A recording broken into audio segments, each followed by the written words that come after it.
Bonjour, j'espère que vous allez bien. Aujourd'hui, j'aimerais vous présenter un oracle autopublié qui s'appelle Oracle Lenormand, Ombre et Lumière de Zoé Falco. Alors, c'est un oracle qui, pour l'instant, n'est plus en vente, mais j'espère que la créatrice pourra le rééditer. Donc, il est dans une boîte comme ceci. Il y a un livret. Alors, la particularité de ce jeu, c'est qu'il y a 2 fois 36 cartes.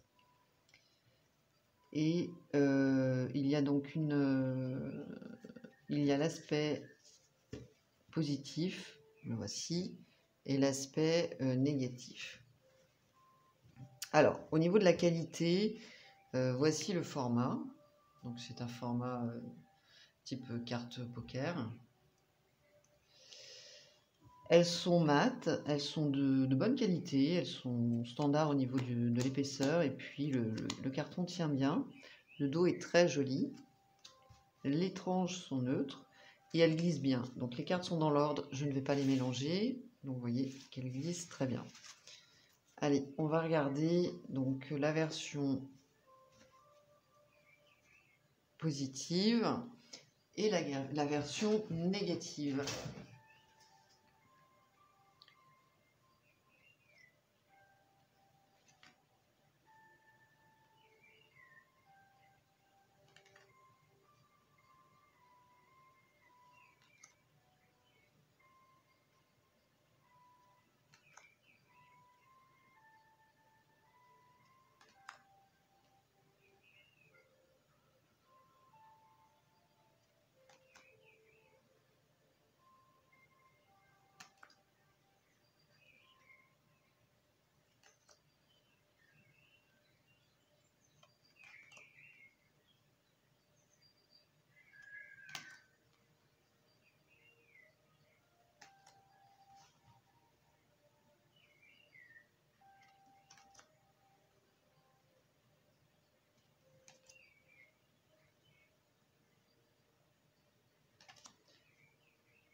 Vous me direz en commentaire ce que vous en pensez. Moi, j'aime beaucoup les illustrations.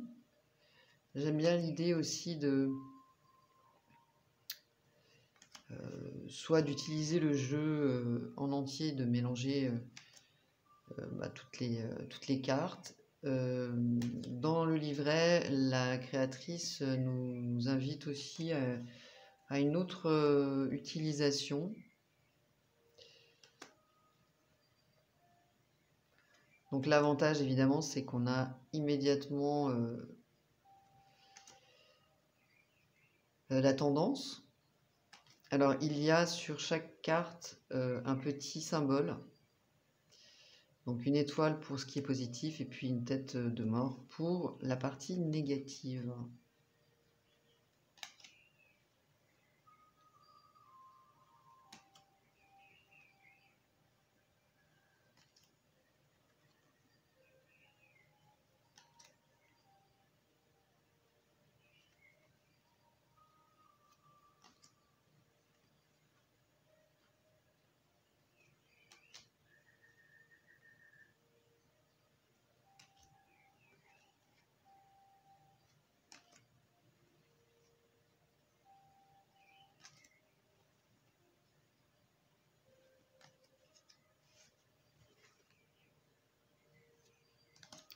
Voilà pour les cartes.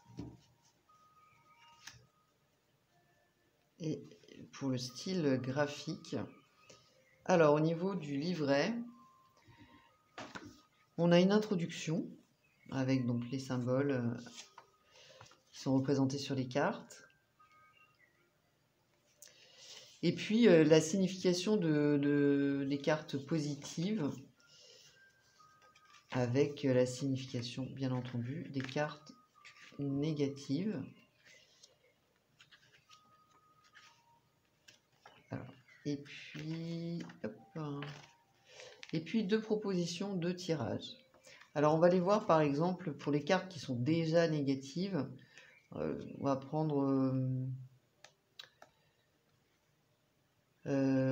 la croix par exemple.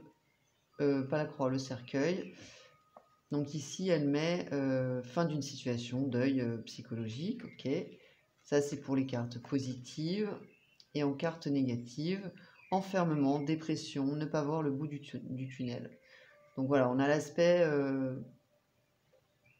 un peu plus appuyé sur la partie négative par rapport à la signification classique. Mais j'aime beaucoup les mots-clés en fait qu'elle nous propose. Et ça permet aussi d'approfondir ses connaissances. Donc c'est toujours intéressant. Et alors qu'est-ce qu'elle nous proposait également? Il est possible de scinder, voilà, de scinder les cartes positives et les cartes négatives afin d'avoir deux jeux distincts. Par exemple, le jeu à connotation positive peut être la base d'un tirage, révélant ce qui est conscient, ce qui transparaît, ce qui est dans la lumière. Il est alors intéressant de recouvrir les cartes tirées par le second jeu à connotation négative pour révéler ce qui est inconscient, ce qui est caché, ce qui est dans l'ombre. C'est intéressant, hein? Donc, je ferai une petite vidéo avec un exemple.